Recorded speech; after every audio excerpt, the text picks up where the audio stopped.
5. Berapa banyak outlet warung Steak and Shake yang dimiliki oleh Yusuf Mansur?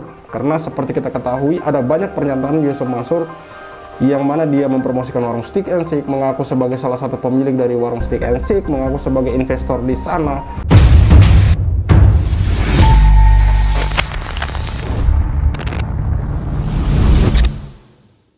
Bismillahirrahmanirrahim. Assalamualaikum warahmatullahi wabarakatuh. Kembali lagi bersama saya Tal Walid. Di hari Jumat kemarin saya bertemu dengan Pak Adarso Arif, pemilik dari channel Thaibah TV, dan kami bersama-sama menuju ke kantor warung Steak and Shake, di mana di situ Pak Adarso Arif menitipkan pertanyaan karena memang belum bisa bertemu dengan perwakilan dari warung Steak and Shake untuk mewawancarai pihak warung Steak and Shake ini. Dalam hal ini Bapak Darwoto. Saya bacakan saja surat yang dititipkan oleh Pak Adarso Arif kepada pihak warung Steak and Shake di kantor warung Steak and Shake, teman-teman. Kepada yang terhormat Bapak Jody Brotosuseno, owner warung Steak and Shake, PT Warung Steak Indonesia. Bapak Darwoto, manajer marketing. Assalamualaikum warahmatullahi wabarakatuh. Semoga semua kita dalam keadaan sehat walafiat. Perkenalkan, saya Darso Arif Bakuama, pemimpin redaksi Thaibah.com dan pengelola channel YouTube Thaibah TV. Berikut ini saya sampaikan permintaan untuk wawancara saya dengan tim satu kameramen dan fotografer gitu. Adapun pertanyaan-pertanyaannya yang akan kami ajukan adalah, sampai dengan Juni 2024 ini sudah ada berapa outlet warung Steak and Shake seluruh Indonesia? 2. Apakah warung Steak and Shake dalam pengembangannya memberlakukan sistem franchise? 3. Berapa banyak franchise yang sudah bergabung dengan warung Steak and Shake sekarang? 4. Dalam banyak publikasi, Yusuf Mansur tampil bersama Bapak Jody Brotosuseno dan mengaku bahwa dia adalah pemilik warung Steak and Shake ini. Apakah betul begitu? 5. Berapa banyak outlet warung Steak and Shake yang dimiliki oleh Yusuf Mansur? Karena seperti kita ketahui ada banyak pernyataan Yusuf Mansur yang mana dia mempromosikan warung Steak and Shake, mengaku sebagai salah satu pemilik dari warung Steak and Shake, mengaku sebagai investor di sana, dan bla bla bla, teman-teman.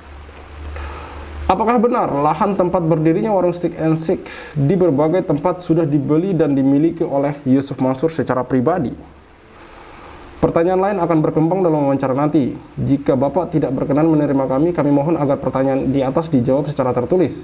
Demikian permintaan ini kami sampaikan. Atas perhatian dan kesediaannya kami ucapkan banyak terima kasih. Wassalamualaikum warahmatullahi wabarakatuh. Yogyakarta, 7 Juni 2024. Darso Arif Bakuama. Di sana ada tanda tangan dan di situ ada tulisan Edi. Di situ nomor security yang kemudian kami temui gitu.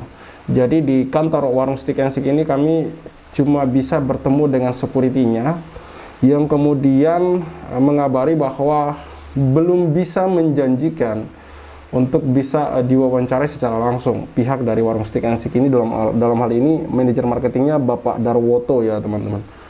Beliau belum bisa memastikan kapan beliau bisa untuk kemudian diwawancarai oleh Pak Darso Arif. Dari situ kemudian saya bersama Pak Darso menelusuri jejak-jejak dari Kondote Moyavidi. Lalu kemudian kami menemukan bahwa memang belum ada sama sekali pembangunan di sana.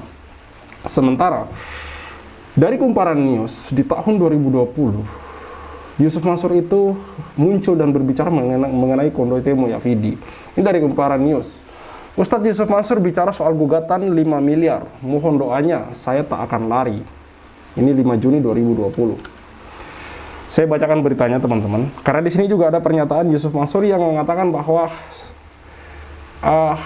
investasi Kondote Moyavidi ini bukan investasi bodong, hanya terhambat saja pembangunannya karena COVID-19. Namun seperti yang teman-teman ketahui dan seperti yang kami lihat langsung di lokasi, nanti saya tampilkan videonya setelah ini, tidak ada sama sekali pembangunan gitu, sudah tidak berbekas sama sekali. Artinya proyek ini memang sampai hari ini tidak ada kejelasan, teman-teman. Ustadz Yusuf Mansur angkat bicara soal gugatan secara perdata oleh 5 orang yang mengaku sebagai investornya. Nilai gugatan tersebut mencapai 5 miliar. Dalam keterangannya, Yusuf Mansur membenarkan gugatan yang ada di Pengadilan Negeri Tangerang tersebut. Ia meminta doa agar kasus ini cepat selesai. Benar, ini perkataan Yusuf Mansur ya. Ada gugatan perdata atas saya dan kawan-kawan di PN Tangerang. Minta doanya, mudah-mudahan selesai dengan baik, kata dia dalam keterangan tertulisnya Jumat Gugatan terhadap Yusuf Mansur terregistrasi dengan nomor 211-PDT 2020 PN Tangerang. Ada 5 orang yang terdaftar sebagai penggugat, yakni Fajar Haidar Rafli, Sumiati, Sri Hartati, Sri Wahyuni, dan Isnarijah Purnami. Kelima investor itu merasa dirugikan setelah berinvestasi dalam pembangunan kondote Moyavidi di Yogyakarta dan Hotel City di Tangerang, Banten dalam kurun waktu 2013-2014. Ustaz Yusuf Mansur menjelaskan jika investasi pembangunan tersebut bukanlah investasi bodong, hanya saja memang ada kendala selama proses pembangunan dan pengelolaannya. Proyeknya nggak pernah tipu-tipu, hotelnya berdiri dengan sangat baik, ada barangnya, bahwa memang pelaporan atau bagaimana yang memang itu kekurangan. Gimana proyeknya juga nggak jalan dari 2013, saya berusaha malah tetap ada sebagai simbol, ucap dia. Kita kan juga nanggung beban bunga operasional yang nggak ditanggung oleh jemaah, dan ketika kami mengembalikan, kami tetap lebihkan, nggak ada yang nggak dilebihkan, bahkan ada yang belum dikembalikan karena perputaran duit kami terbatas. Ada ujian dari Allah juga di tahun terakhir, tapi sebisa mungkin tetap itu saya proses tambahnya. Mengenai pembangunan kondote Moyavidi di Yogyakarta dan Hotel City di Tangerang, Banten, Yusuf Mansur bercerita semua bermula ketika dirinya ceramah soal bagaimana jika umat bersatu maka kejayaan ada di depan mata. Kemudian pada 2012 dirinya memulai pembangunan, namun kala itu sempat bermasalah karena dianggap OJK tidak berizin alias ilegal ya. Di sini semua kita tidak mau tahu dan tidak peduli dengan hal itu. Yang jelas Yusuf Mansur sudah kemudian melakukan upaya mengumpulkan dana-dana dari para investor, namun kenyataannya itu semua zong dan sampai hari ini tidak ada perkembangan lagi, teman-teman. Ada videonya nanti saya tampilkan di mana di situ Pak Darso melihat-lihat bagaimana kemudian tidak ada, hampir tidak ada, dan memang tidak ada gitu loh. Walaupun tukang bersih-bersih di situ mengatakan dulu pernah ada dibangun fondasi, tapi kan cuma fondasi, itu pun sudah ditimbun, dan begitu kami sampai di lokasi memang tidak ada bekas pembangunan, teman-teman. Nah, karena langkahnya sudah setengah jalan, saat itu saya tidak hentikan. Tentu saja muncul beberapa masalah, termasuk yang sampai hari ini terus kemudian dijadikan masalah oleh sekelompok orang, dan enggak apa-apa. Memang ada hak orang di sana. Bahwa ada gugatan yang nilai fantastis, saya serahkan sama Allah aja. Nanti bagaimana hakim dengan izin Allah Subhanahu wa taala, jelas Yusuf Mansur. Yusuf Mansur memastikan saat ini seluruh perizinan pembangunan kondote Moyavidi di Yogyakarta dan Hotel City di Tangerang sudah lengkap. Menurutnya setelah pandemi virus corona, dirinya akan kembali melanjutkan pembangunan. Nah, Yusuf Mansur dalam keterangannya mengatakan bahwa setelah corona akan melanjutkan pembangunan. Namun seperti yang kita ketahui, sudah beberapa lama setelah corona selesai, kenyataannya pembangunan itu tidak kemudian dilakukan gitu. Alhamdulillah sekarang perizinan sudah super lengkap, tinggal jalannya aja. Mudah-mudahan habis Covid ini kita bisa maju bergandengan tangan dan kita perbaiki apa yang bisa diperbaiki, tutur dia. Nah itu masih ada lanjutannya, tapi saya pikir cukup sampai di situ. Nanti teman-teman silakan lihat sendiri berita di Kumparan 2020, di mana di sana secara jelas Yusuf Mansur mengatakan akan melanjutkan pembangunan setelah COVID-19, namun kenyataannya sampai hari ini tidak ada pembangunan sama sekali untuk kondote Moyavidi ini. Kalau dia bilang tidak ada duit, buktinya teman-teman dia masih punya aset di warung Stick and Stick, Bebek Selamat, dan yang lain-lain. Artinya ini bisa kita katakan bahwa Yusuf Mansur lagi-lagi kemudian mengatakan hal-hal atau melakukan janji yang kemudian dia tidak tepati, teman-teman. Baik, simak apa yang ditelusuri oleh Pak Darso Arif mengenai kondote Moyavidi ini. Saya Khalid Al-Walid undur diri. Wassalamualaikum warahmatullahi wabarakatuh.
Assalamualaikum warahmatullahi wabarakatuh. Hari Jumat tanggal 7 Juni 2024. Saya berada di Jalan Raya Jogja Magelang KM 8, tempat gedung Geraha Sarinah Fidi berada. Lokasi yang oleh Yusuf Mansur dijanjikan akan mendirikan Kondotel Moya Fidi. Sampai hari ini gedung tersebut belum berdiri. Nanti kita tengok ke belakang lokasi pasnya, lokasi tempatnya yang direncanakan berdiri Kondotel Moya Fidi. Yusuf Mansur pernah janjikan bahwa setelah pandemi akan dibangun. Nanti kita lihat ada bekas-bekas pernah dibangun atau enggak, nanti saya akan laporkan di sini. Geraha Sarinah Fidi.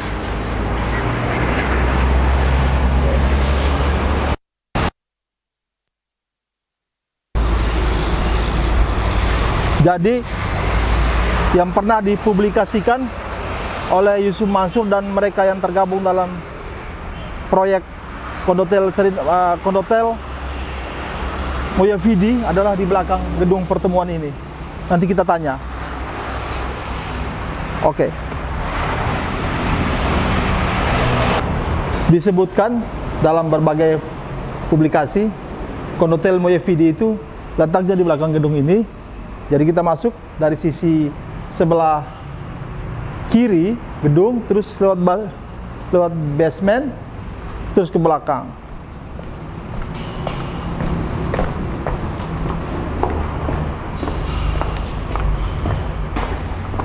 Jadi kalau ada bekas bangunannya, berarti kan ada pasak, ada beton.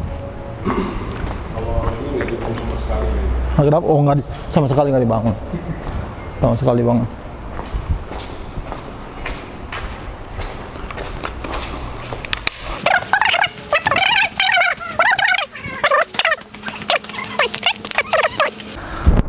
Oke, kita di belakang gedung Geraha Sarinah Fidi. Ini lokasinya yang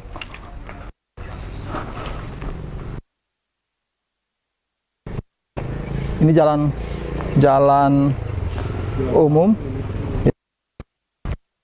Belakangnya, kalau memang pernah ada rencana pembangunan, maka ada bekas-bekas tiang pancang dan lain sebagainya. Ternyata di sini nggak ada. Dan Yusuf Mansur pernah bicara di Kumparan bahwa setelah pandemi semua perencanaan sudah super lengkap dan segera dibangun setelah pandemi berakhir. Sekarang pandemi sudah berakhir.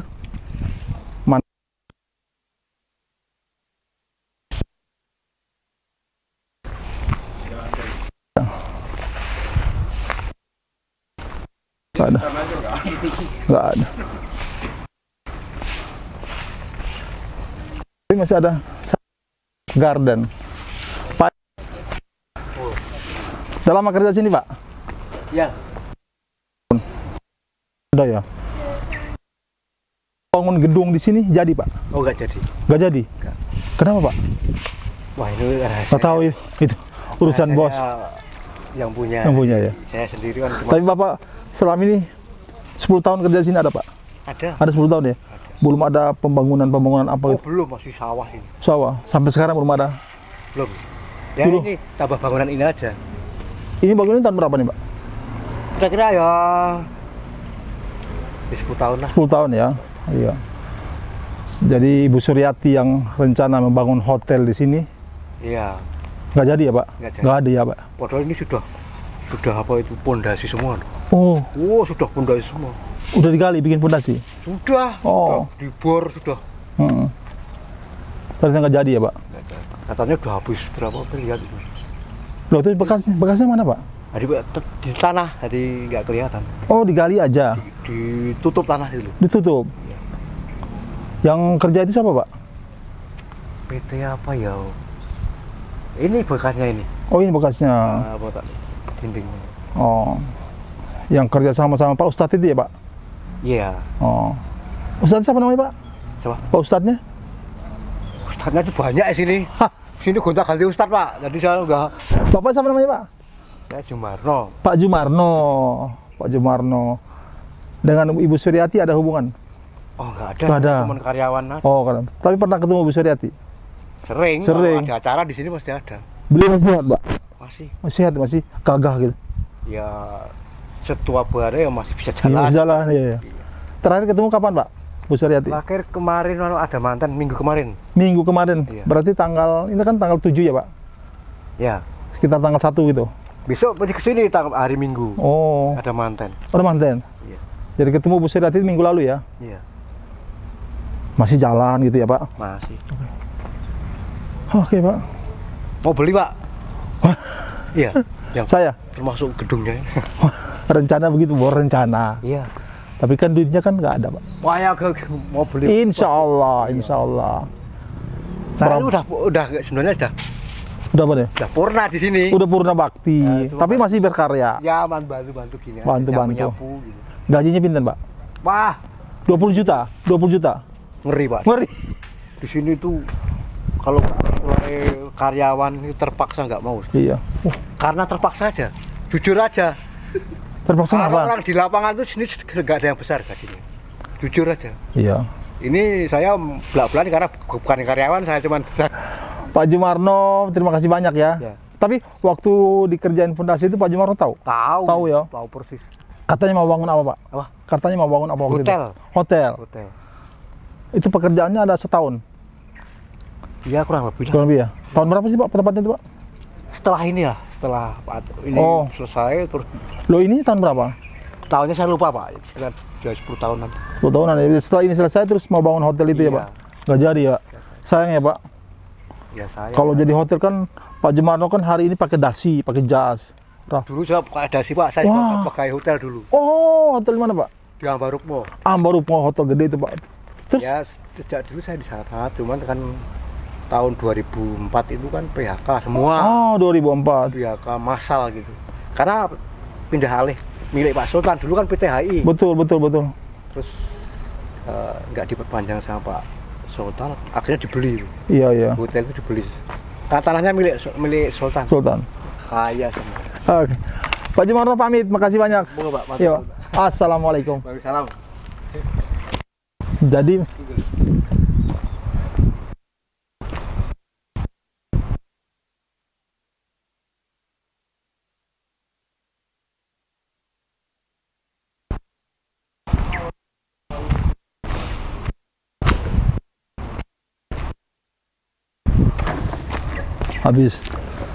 habis ini kan